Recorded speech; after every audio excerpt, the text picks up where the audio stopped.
I'm Captain Jesse Osborne of sailing vessel Empiricus.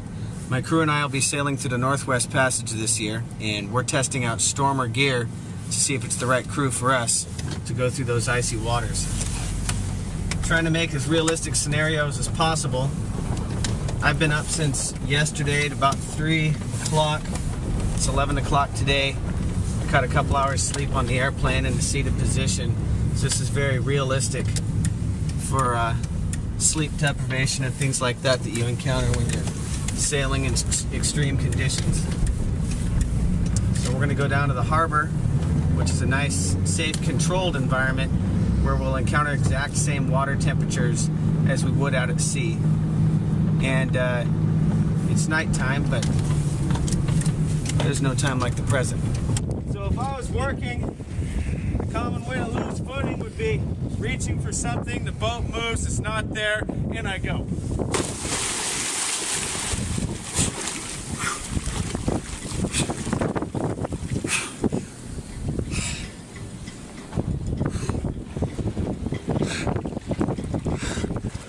All right, chest is getting wet, crotch is still dry. This water's about, I don't know, 32, 33. March is the coldest month for the water because a lot of time has gone by with no sunlight. Let's swim. It's fast in the water. It's fast to swim. It's way back, so.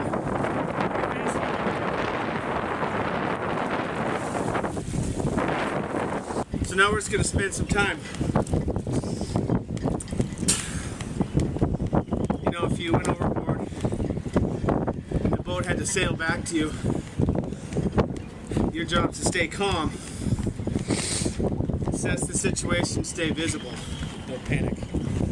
You have to maintain your body core heat, use the help position by holding your knees. And this actually does that pretty well. My head's way out of the water. Nice. Now if the boat had to sail back to you, you need to preserve your energy for other things too. They may sail right by you. They may not be that good at recovery. Most people aren't. They may not be fully prepared when they get to you. And they might run into you. So things to think about there are you want to preserve your energy not only to stay warm, and I'm not in a help position because I'm speaking, not only to stay warm, but so you're prepared to do your part when they come and get you. Now, this is not a PFD, so it's not going to maintain me in a face upright position if I go overboard. As you can see, it's floating me, so that's very good.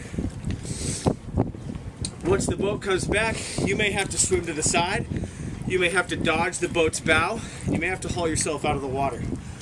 So I'm going to take one more plunge under, then I'm going to get out, and we're going to see how fast I warm up.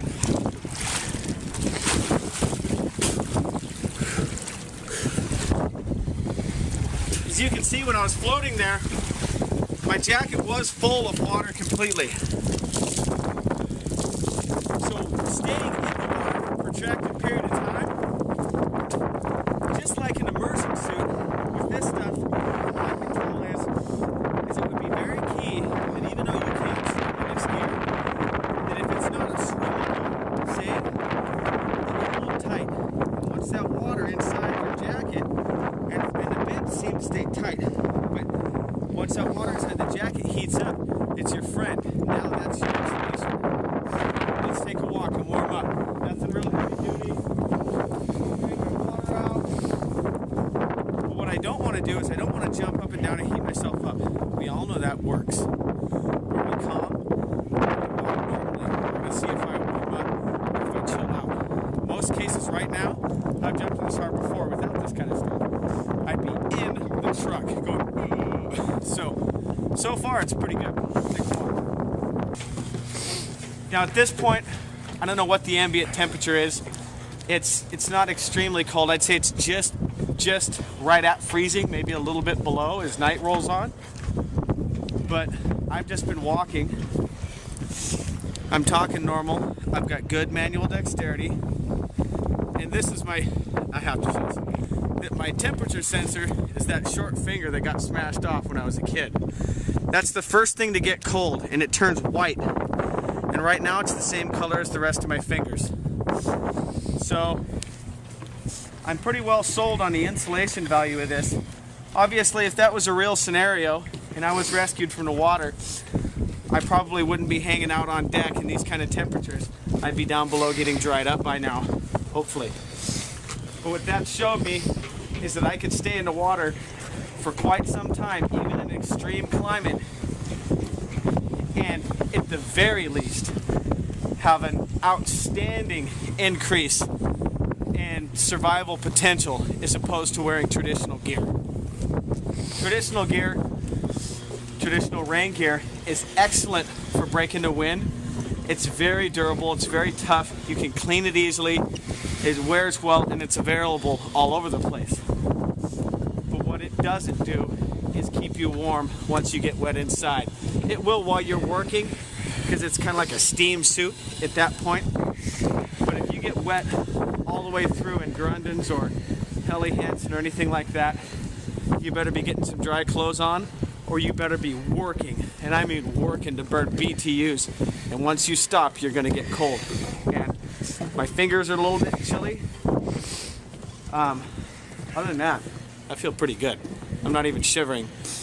And if we turn the camera around, Isaac, who's perfectly dry, here, show yourself,